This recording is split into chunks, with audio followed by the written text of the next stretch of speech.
এটা হলো মাছের ডিম। এখানে 2 রকম মাছের ডিম আছে। এখানে পাঙ্গাস মাছের ডিম আর হলো রুই মাছের ডিম আছে। এখন আমি এটাকে সেদ্ধ করবো লবণ দিয়ে আর একটু হলুদ গুঁড়ো দিয়ে সেদ্ধ করে নেব। এখানে পানি দিয়ে দিলাম, এটা চুলায় সেদ্ধ বসাই দিলাম। মাছের ডিমগুলো আমি সেদ্ধ করে নিয়েছি। এখন এগুলো আমি ছোটো ছোটো করে টুকরো করে নেব। দেখুন কি সুন্দর লাগতেছে। এগুলো এখন ছোটো ছোটো করে টুকরো করে নেব আমি আমার সাইজ মতো করেছি। হ্যালো ভিউয়ার্স, আসসালামু আলাইকুম। কেমন আছেন আপনারা সবাই? আলহামদুলিল্লাহ আমি ভালো আছি। এখানে মাছের ডিম ভুনা করার জন্য পেঁয়াজগুলো ভেজে নিচ্ছি।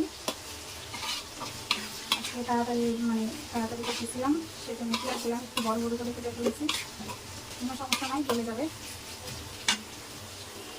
এই যে মাছের ডিমগুলো আমি যে সিদ্ধ করে নিয়েছি আর এখানে দেখুন ছোটো ছোটো করে আমি কেটে নিয়েছি। এই যে লবণ দিয়ে হলুদ দিয়ে সেদ্ধ করে নিয়েছি, এমনিতেও খাওয়া যাচ্ছে।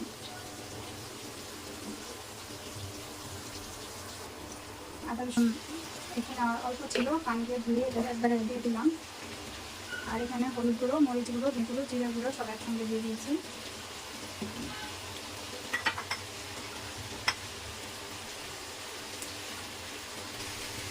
এখন ভালোভাবে কষাই নেব। আর লবণ কিন্তু আমি মাছ আর ডিমটা যখন সিদ্ধ দিয়েছিলাম তখন কিন্তু লবণ দিয়েছি, এখন আমি লবণটা দিব না, পরে চেখে দিব।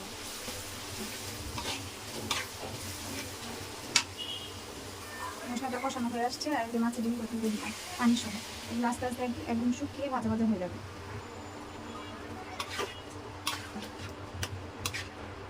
এখানে আর পানি দিব না, এটাই আস্তে আস্তে শুকিয়ে ভাজা ভাজা হয়ে যাবে।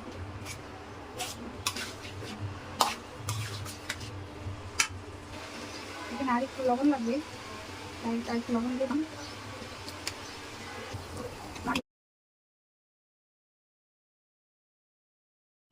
দেখেন আমার মাছ বোনাটা একদম রেডি হয়ে গেছে। শেষ পর্যায়ে শেষ ফিনিশিংটা আমি দেখাতে পারিনি, খুব তাড়াতাড়ি ছিলাম, স্কুলে গেছি বাচ্চাকে নিয়ে আসতে।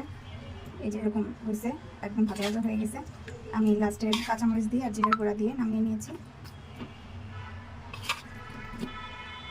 এখন বাচ্চাদের খাওয়াবো। কেমন হয়েছে কমেন্ট করে জানাবেন। আল্লাহ হাফেজ।